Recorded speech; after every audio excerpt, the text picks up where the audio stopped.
Voici 1000 ans que la même planche de cyprès, 2 fois par jour, appelle à la prière ceux que l'on a pu nommer les hommes fous de Dieu.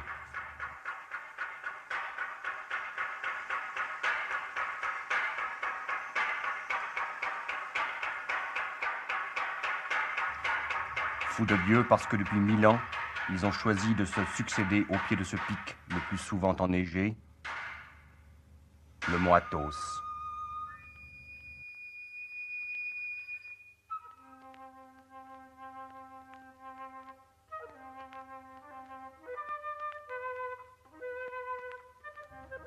Depuis 1000 ans, ils ont élu pour royaume les rives de la plus inhospitalière des presqu'îles, tout à l'extrémité orientale de la Grèce.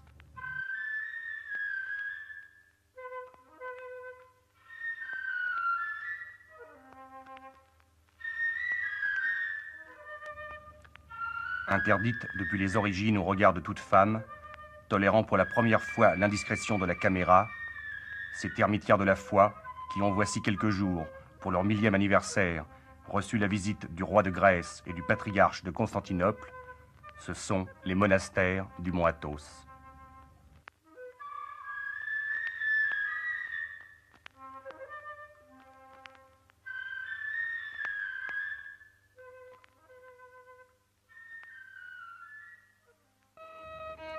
Ce royaume de la folie, ou plutôt de l'ivresse de Dieu, eh bien, c'est une république qui échappe pratiquement à tout contrôle, même à celui de la Grèce, dont elle fait pourtant territorialement partie.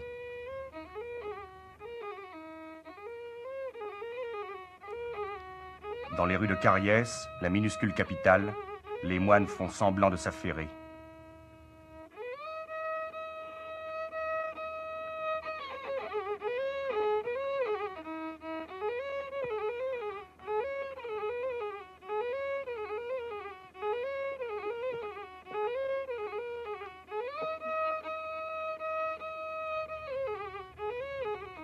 À l'occasion, pour les rares touristes et les quelques ouvriers de passage, ils se font cafetiers, restaurateurs, hôteliers ou marchands d'encens et d'images pieuses.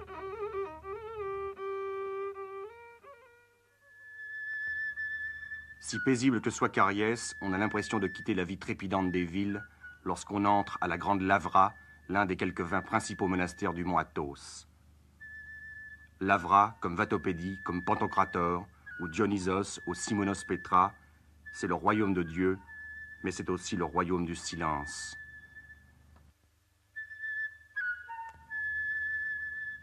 Un silence que seul vient rompre la planche de cyprès, l'après-midi vers 4 heures, puis à 1 heure du matin, pour l'office qui se prolonge bien après l'aube.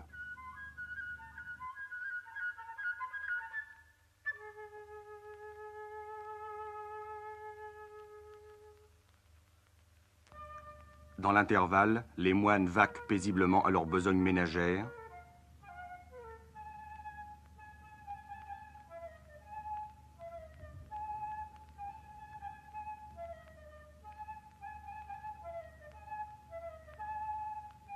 Et puis ils méditent interminablement et interminablement consignent le fruit de leur méditation. Père Pavlos, vous avez quel âge? 80 ans, n'est-ce pas? 80 ans. Et depuis combien de temps vous êtes à Lavra? Je suis à Montatos, je suis de 1922. Depuis 1922. Oui. Il y a donc 41 ans. J'ai travaillé 2 ans à Vatopédie, comme civil, médecin civil. Vous étiez médecin? Médecin, oui. Vous parlez très bien le français. Vous connaissez la France? Oui, j'étais à Paris 1910. 1910, j'étais là, à Paris. Oui. Qu'est-ce que vous faisiez à Paris? À Paris, j'ai travaillé dans l'université, dans les différents hôpitaux, Tarnier, Saint-Louis, Hôtel-Dieu. Oui. Je me rappelle très bien les noms de mes professeurs. Dieu la foi, Babinski, voilà, Fort, le gynécologue, et Marion. Lorsque vous êtes arrivé au mont Athos, il y avait plus de moines que maintenant. Oui, nous étions au commencement jusqu'à 120. 120. Maintenant, nous sommes 80 seulement. Et c'est vrai un peu pour tous les monastères, le nombre Oui, diminue. oui, diminue. Pourquoi, d'après vous? Oh, c'est comme la société, n'est-ce pas, ne marche pas bien, comme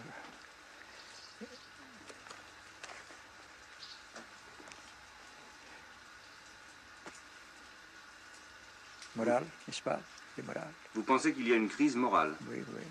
une crise de vocation religieuse. Ce livre que vous tenez, là, ce sont vos mémoires, c'est votre biographie. Oui, oui. C'est le premier texte, c'est-à-dire, ce sont des volumes, 164 volumes comme ceci. Mais 164 volumes comme ça, pour l'instant, vous en avez écrit combien?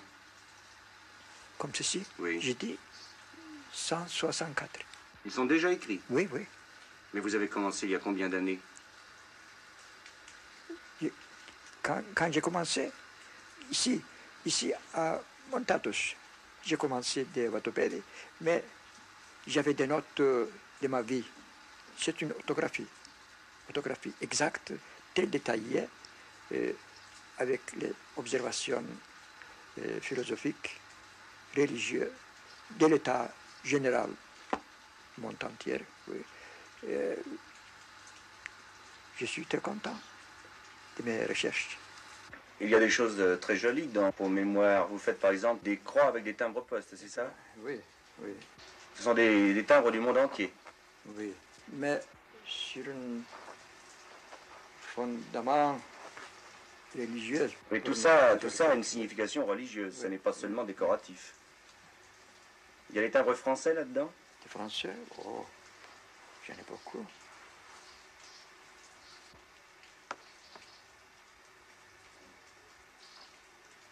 République française. Elles sont finies vos mémoires maintenant? Vous avez terminé? Pas, ça ne finit pas. Excepté quand il voudra. Il est bon Dieu, bon Dieu.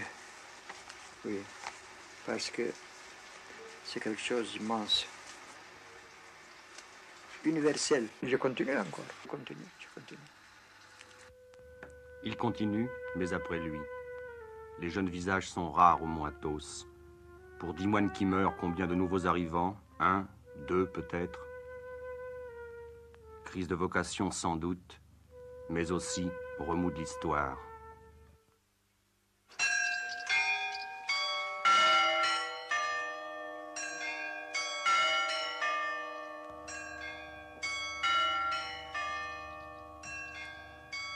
La révolution russe de 1917, puis la naissance des démocraties populaires, ont tari la plus grande source du mysticisme chrétien orthodoxe. Le mont Athos ne voit plus affluer tous ceux que la grâce touchait, venant de Russie, de Bulgarie, de Roumanie, de Yougoslavie. À Saint-André, monastère russe, ils étaient plus de 200 en octobre 1917.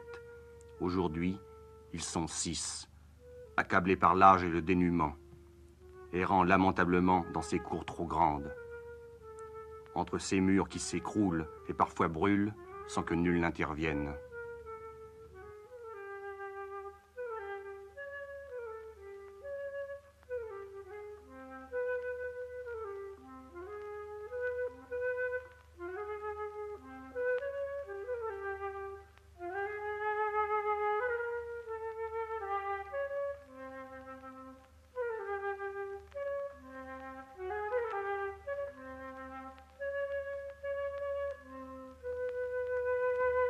Celui-ci était officier de l'armée tsariste. Ils sont 6, et un novice. Ce Mongol, déserteur de l'armée rouge, arrivé ici voici bientôt 20 ans sous l'uniforme de l'armée Vlasov, bientôt 20 ans, et il est toujours novice, car il paraît qu'il boit vraiment trop pour faire un moine, même au mont Athos.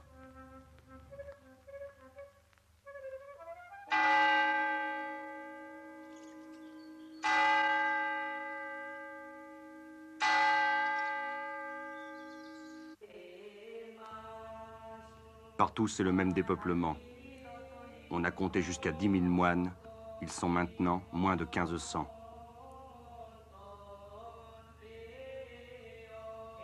Aux heures chaudes du jour, il semble que la vie ait déserté ses cours, ses cloîtres, ses balcons.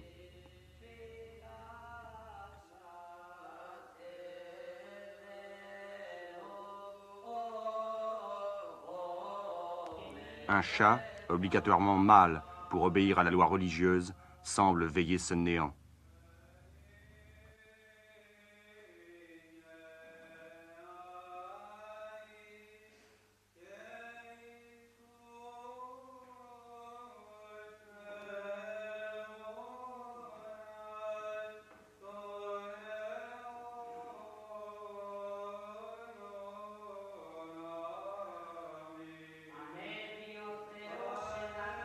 Et un seul panier suffit désormais à ravitailler les derniers occupants de Simonos Petra.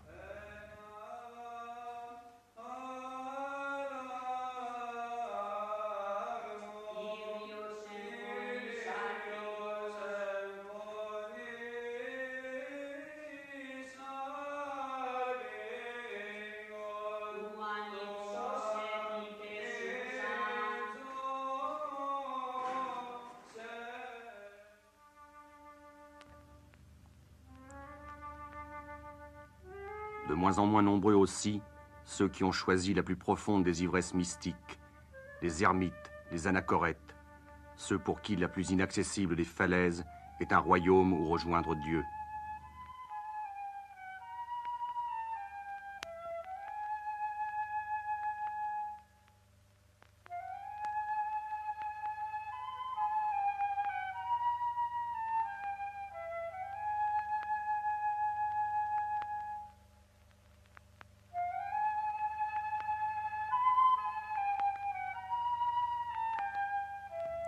Comme ils ont fui le monde, les ermites fuient la caméra, sauf l'un d'eux si âgé qu'il ne s'est rendu compte de rien.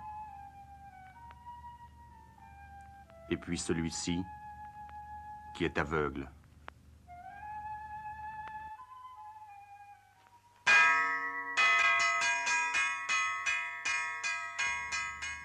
Ils étaient plus de 10 000, ils sont maintenant moins de 1500. Pour un novice que touche la grâce, la mort saisit 10 de ses prédécesseurs. Un jour peut-être, il n'y aura plus personne pour sonner les carillons des monastères.